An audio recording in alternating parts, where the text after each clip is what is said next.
Olá, bem-vindo ao The Palette, o podcast da International House London sobre aprendizado e ensino de idiomas. Eu sou o Luís e hoje falo com minha amiga e atriz Priscila Oliva sobre a televisão brasileira, os filmes clássicos e as icônicas novelas brasileiras.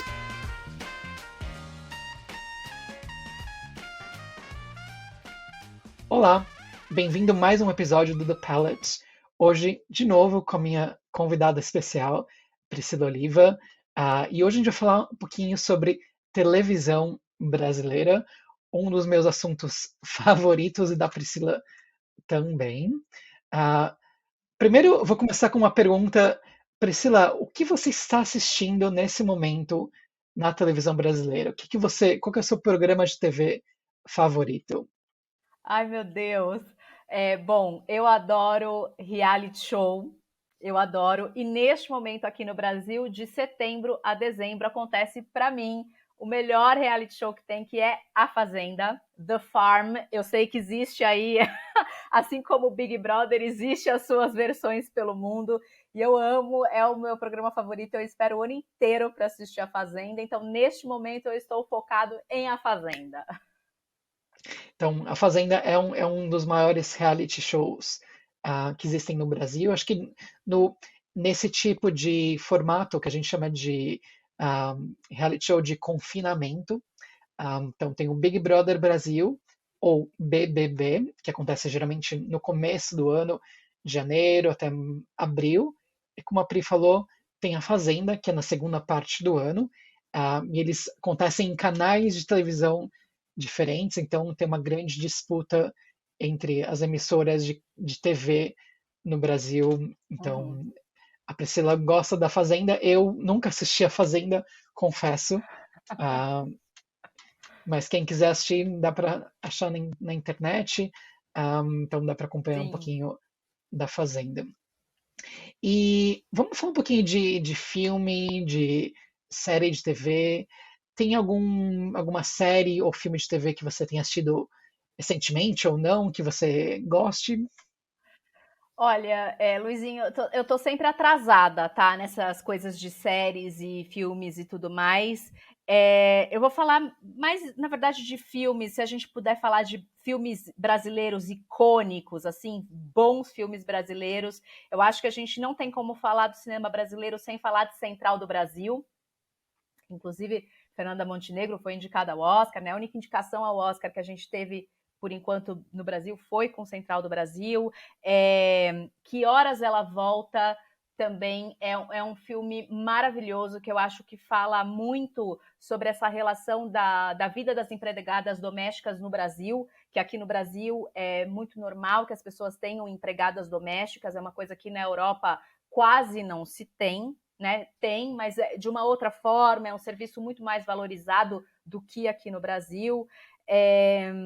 Enfim, tem vários filmes muito interessantes, mas eu acho que Central do Brasil e O Alto da Compadecida, que eu acho que também é um grande clássico do cinema brasileiro, baseado na obra de Ariano Suassuna, um dos grandes autores da literatura brasileira, e que também é um baita filme, assim. Mas tem muita coisa. O audiovisual brasileiro ainda não é muito valorizado, mas tem excelentes produtos. Exatamente, acho que o Brasil teve momentos de grandes filmes. Eu adoro Central do Brasil. É um filme, se não me engano, de 98, talvez, mas é um filme que fez Uhum. um grande sucesso no mundo inteiro. Eu adoro Outra Compadecida. O outro, eu não confesso que eu não assisti. Um dos meus filmes Que Horas favoritos Ela também, Volta? esse eu não assisti ainda. Vou colocar na minha lista. Ah, Assista. Regina Casé. um dos meus filmes favoritos também é Cidade de Deus, que é um filme, talvez um Ai, filme mais popular nesse momento no mundo, na questão do Brasil. Se não me engano, tem no Netflix, então em inglês é City of God, que é um grande filme, uhum. muito famoso. Um, Acho que mas tô pensando em quais outros filmes, mas acho que foram boas É, recomendações para começar. tem. bastante coisa acontecendo. E agora que o Brasil está entrando muito na questão das séries, né? Junto quando começou os streamings a ganhar uma força que maior, quando os streamings começaram a ganhar mais força no Brasil, veio também a questão do Brasil passar a produzir séries, porque o Brasil é muito tradicional na novela, né? A novela é algo que sempre nos moveu, mas agora existem séries e séries muito bem feitas. Então, mais um ponto para o audiovisual brasileiro. Exatamente. E séries tem feito um grande sucesso no mundo inteiro. Eu sei que várias séries brasileiras são dubladas em outros idiomas e até estavam no número um, dois dos mais assistidos na Netflix. Até no Natal do ano passado, um dos filmes mais assistidos do Natal foi um filme brasileiro produzido e talvez dirigido, não sei, mas atuado pelo Leandro Hassum, que foi um grande sucesso no mundo inteiro.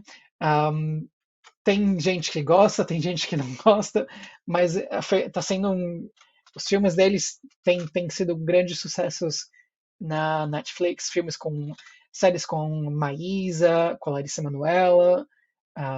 Tem um que Uhum. eu assisti esses O dias. Bom Dia Verônica. Bom Dia Verônica Sim, está fazendo um grande sucesso.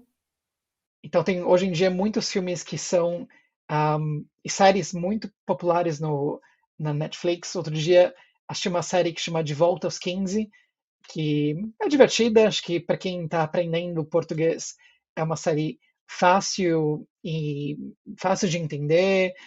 Outra que eu gostei muito que chama Samantha, que também está no Netflix também. São séries de comédia, super simples de entender. Um, mas para quem tiver interesse de mais filmes, Netflix tem uma biblioteca um tanto limitada, pelo menos aqui na Europa, mas quem quiser assistir coisas brasileiras, eu recomendo assinar o aplicativo da Globoplay. Então a Globo, que é o maior canal de comunicação do Brasil e um dos maiores da América Latina, talvez o maior da América Latina, um, tem um aplicativo, então dá para assistir várias séries e filmes brasileiros pelo aplicativo. Tem uma assinatura mensal, mas eu acho que para quem quiser, acho que vale a pena assinar a Globoplay aqui na Europa. Então é bem legal, recomendo.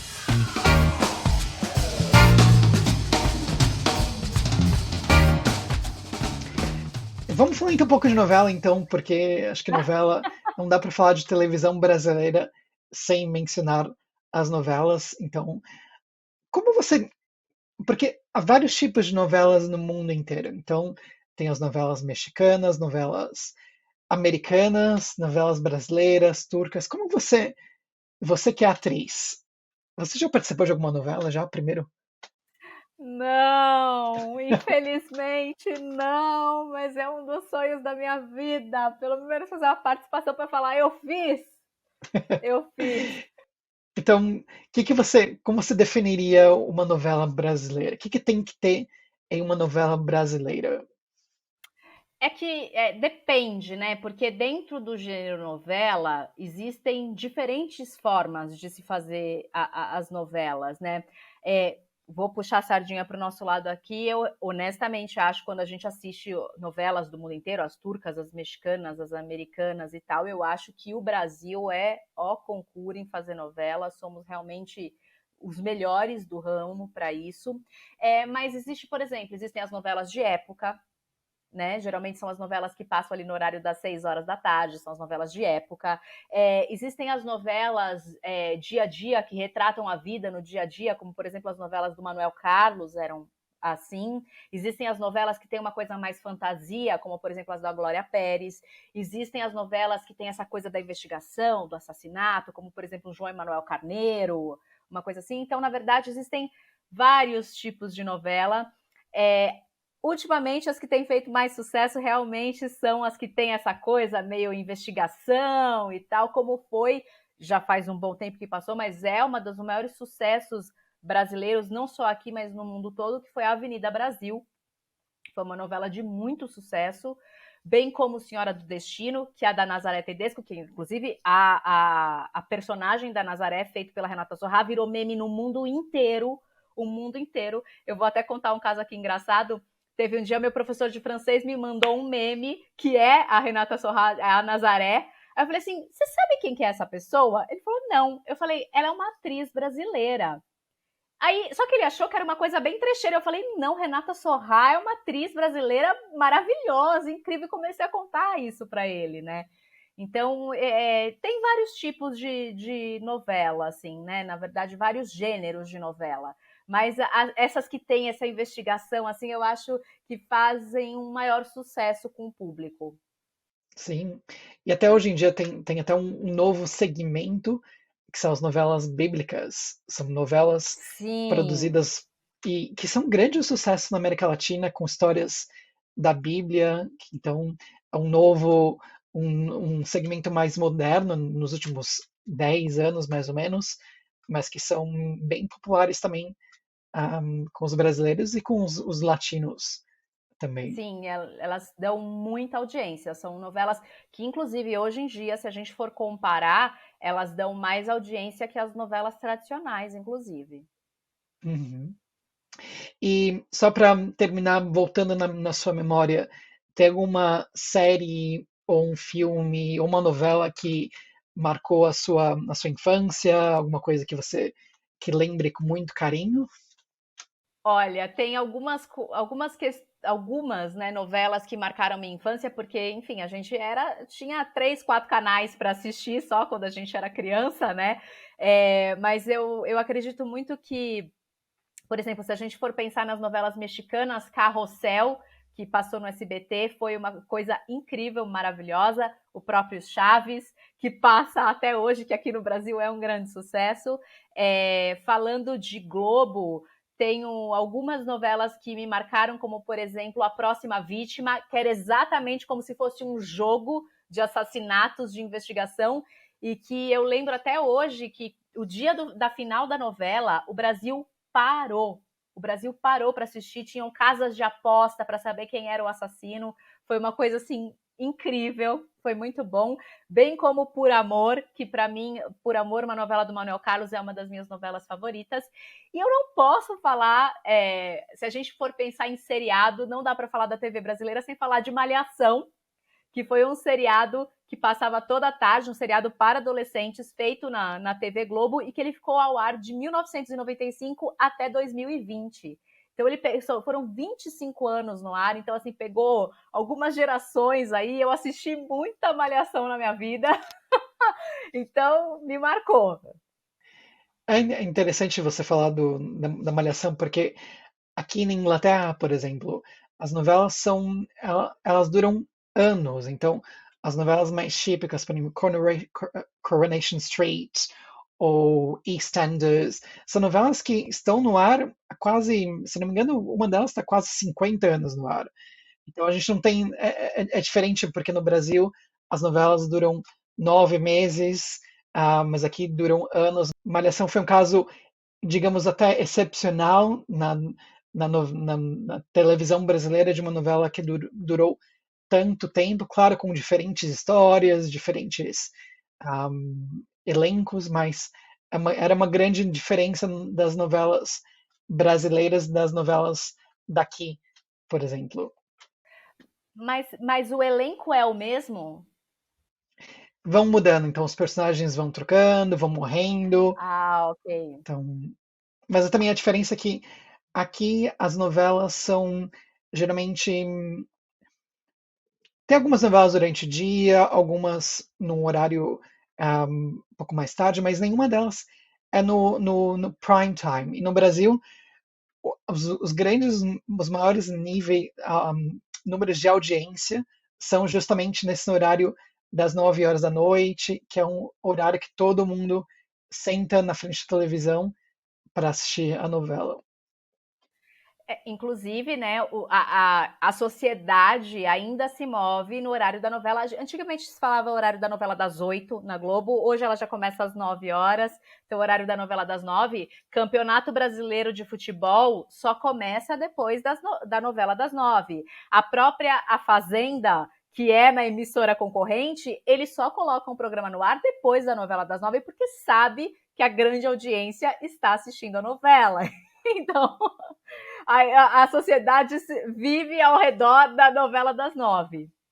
Exatamente. Então, vamos falar de audiência. Então, audiência, muito obrigado por assistirem.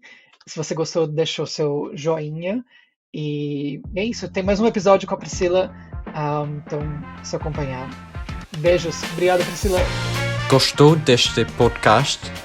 Subscreva ao nosso podcast e deixe-nos um comentário.